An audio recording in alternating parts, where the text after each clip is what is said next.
Goodbye, my half-brother. Goodbye.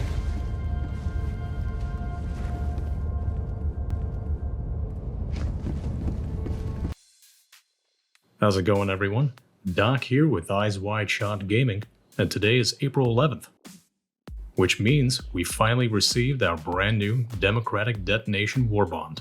Let's check it out. If you enjoy this video, don't forget to like, comment, and subscribe as we are so close to our goal of 1,000 subscribers. Join us today and stay up to date on all of your Helldivers 2 news, breakdowns, and gameplay, as well as many other games. Let's start with what everyone wants to know and see: the weapons. I'll go down the list here, starting with the BR-14 Adjudicator rifle. Running medium armor penetration with 80 damage, 25 capacity, 50 recoil, and a comfortable 550 fire rate, this rifle is an overall Helldiver's wet dream. Capable of being fired in semi-auto as well as full auto mode. Let's take a look at how it works in the field. How'd you like to taste some freedom? Look at that, powerful yet comfortable.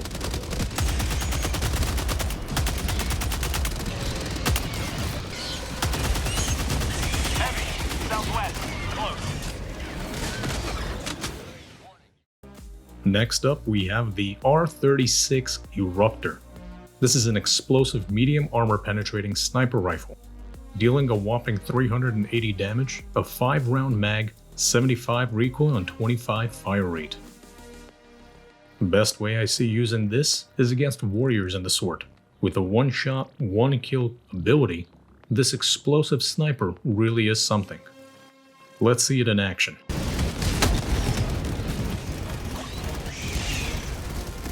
Get some! Get some!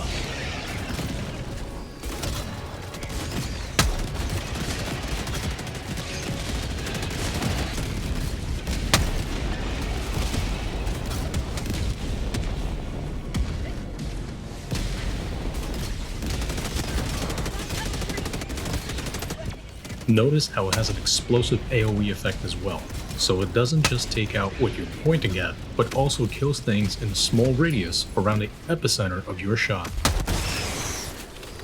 Warning, you are leaving the mission area. Our third and last primary weapon in this jam-packed warbond is the CB9 Exploding Crossbow. The damage on this weapon is 420, capacity at 5, recoil 35, and fire rate at 50. With this weapon, you want to consider arcing your shots as gravity has its effects on it. Overall, great damage dealer and fantastic at closing up nests. Let's check it out on the battlefield.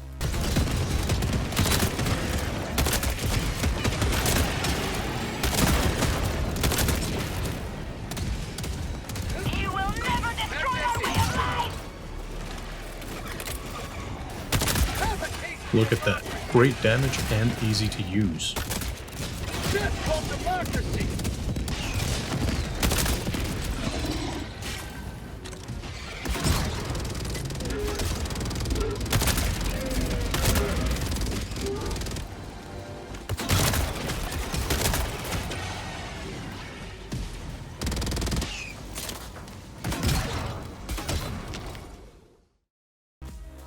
Now we take a look at the secondary weapon we received. The GP-31 grenade pistol. This weapon has a whopping 600 damage, a one-shot per reload capacity, 43 recoil, as well as 900 fire rate. But it's not something we should consider since we reload after each shot. This weapon is one-handed as well, so a ballistic shield is something worth considering. Let's take a look at how it snuffs out enemies in the field.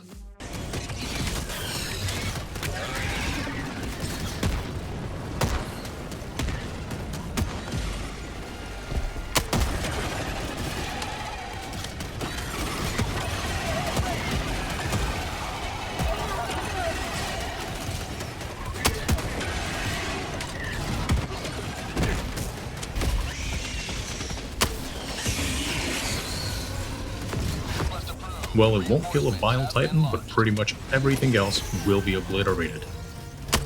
Say hello to democracy! Next up, let's take a look at our new grenade, the G123 Thermite. The damage seems low, but it's additive over time at 100. The penetration is 7, radius is 2, and the fuse time is 2.9 seconds. But the entire time we wait for the fuse, it is already burning whatever we attach it to, dealing decent damage. Let's see it burn away some enemies. Well, that's definitely quite the fireworks show.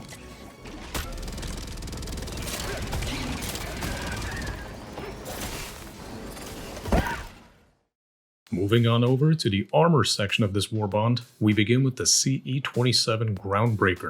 This is a decent medium armor with your average rating, speed, and stamina regen. The armor passives assist you with increasing throwing range by 30% and provides an additional 50% limb health. Followed by the CE07 Demolition Specialist. This light armor is a slight upgrade to the Lightbreaker armor, running at a 64 armor rating, 536 speed, 118 stamina regen, and its engineering kit further reduces recoil by 30% when crouched or prone, as well as increases your grenade capacity by 2 grenades. Finally, our last armor is the FS55 Devastator. A heavy armor with an armor rating of 150, speed 450, and stamina regen at 50, as well as fortified with reducing your recoil when crouched or prone by 30%, and provides 50% resistance to explosive damage. The armor looks decent, but with those stats and passives, I would much rather opt for the B27 Fortified Commando since it has an armor rating of 200. With each armor, we do get a helmet, the first being the CE27 Groundbreaker helmet, followed by the CE07 Demolition Specialist helmet, and finally, what can only be described as a welder's helmet, we have the FS55 Devastator helmet. No additional bonuses or stats on any of them. With these armor sets, we do get complimentary player cards, starting with the Harbinger of True Equality, which has a nice basic design, followed by the Eagle's Fury, my personal favorite by far, and last is the Freedom's Tapestry, which seems to be a fan favorite out of this Warbond. Each player card has a matching cape with it, united in name and style. But if you think that's all we got from this Warbond, you would be mistaken. We also received 300 super credits within the Warbond, 3 new emotes, Squat being my favorite, and a booster that allows us to have our Pelican land at a much faster rate. Arrowhead Game Studios also implemented one more thing, which to some might seem like an even bigger deal than the Warbond itself. If you take a look at the ship modules section of the ship management, we see we can now purchase 6 new upgrades to our ship. Let's see what they are. Over in the Patriotic Administration Center, we get a superior packing methodology. This upgrade allows the resupply boxes to refill support weapons with the maximum number of carryable magazines. Great news for all of us. In the Orbital Cannons department, we get the Atmospheric Monitoring upgrade. This grants a subscription to a data stream of live weather conditions, allowing for increased accuracy in orbital targeting and spread by 15%. Sadly, this affects only the 380 and 120 HE barrages, but at least we have to worry less about being blown up by our teammates now. In the hangar, we get the XXL Weapons Bay. This further expands Eagle Weapons Bay by removing unnecessary systems and allows the Eagle stratagems that drop multiple bombs to drop 1 additional bomb. Big news for the cluster bomb and airstrike fans. Sadly, this doesn't affect the 500 kg orbital. Over on the bridge, we receive Enhanced Combustion, an upgrade that increases our fire damage from stratagems by another 25%. This affects the Flamethrower, Napalm Airstrike, and Incendiary Mines. With the previous upgrade to fire damage by 50%, a whopping 75% total will annihilate enemies. We should all expect many more Helldivers to be using the Flamethrower soon. In the Engineering Bay, we get Circuit Expansion, a small upgrade to the Arc Thrower and Tesla Tower, adding an additional arc jump to enemies. Not something I would call home about, but an upgrade nonetheless. And finally, over in the robotics workshop, we get blast absorption. This upgrade reinforces sentries, allowing them to take 50% less damage from explosions. Remember, this isn't a health boost to them, so the enemies as well as teammates will still be able to destroy the sentries just as easily as before.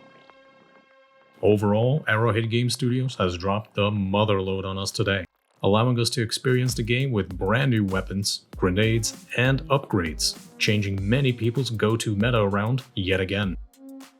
We are also getting news that there is an infestation of Terminids on automaton-occupied planets, so keep your eyes peeled for a combination of enemies on some planets. And as always, thank you for watching, thank you for listening. Until next time, so long.